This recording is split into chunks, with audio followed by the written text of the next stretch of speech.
මේ සත්ව උපකාරක කර්මාන්තය පිළිබඳවයි නැතහොත් සතුන්ට සතුන් සම්බන්ධයෙන් විවිධ දේවල් වලට සම්බන්ධ වෙලා තියෙන කර්මාන්ත පිළිබඳවයි.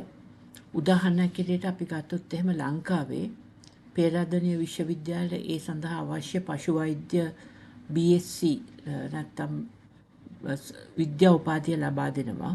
ඒ වගේම ලංකාව පුරාම තියෙනවා පශු වෛද්‍ය පිළිබඳව සායන.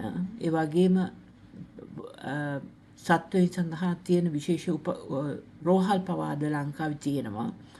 ඒ වගේම මේ සතුන්ට අවශ්‍ය විටමින් වර්ග, ප්‍රෝටීන්, කාබෝහයිඩ්‍රේට්, අයර්න් වගේ දේවල් ඇතුළත් කරපු බෙහෙත් පෙති, සිරප් වගේ දේවල් නිෂ්පාදනය කරන ආයතන තියෙනවා ලංකාව පුරාම.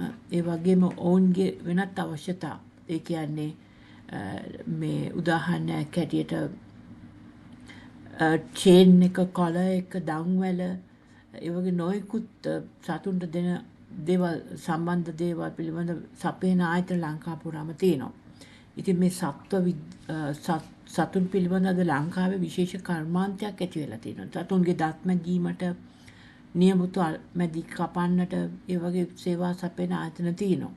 ඉතින් මේ කර්මාන්තය තවදුරටත් ව්‍යාප්ත කරොත් එහෙම විශේෂයෙන්ම අපි දන්නවා ගෙවල් වල ඇති කරන සතුන් එන්න වැඩි වෙනවා ලංකාවේ. මොකද ඉම්බාක් වගේ ආයතන තියෙනවා අසරණ වෙච්ච සතුන්ට උපකාර කරන. ඒ වගේම මේ සතුන් පිළිබඳ ලංකාවේ ආවේනික බල්ලෝ, සුනකයෝ නැත්නම් පූසෝ ඉන්නවා. ඒ වගේම විදේශ රටවලට සම්බන්ධ සුනක වර්ග සහ පූසෝ ඉන්නවා. මේවා ලංකාව පුරාම දැන් දීප ව්‍යාප්ත වෙලා තියෙනවා. දුප්පත් පොහොසත් ભેදයක් නැතුව හැමෝම මේ සතුන් තමන්ගේ ගෙවල් වලට අද ඇති කරන්න අරගෙන තියෙනවා. ඉතින් මේ කර්මාන්තය තවදුරටත් වැඩි දියුණු කිරීම සඳහා කටයුතු කිරීම රජයේ වගකීමක් වෙනවා.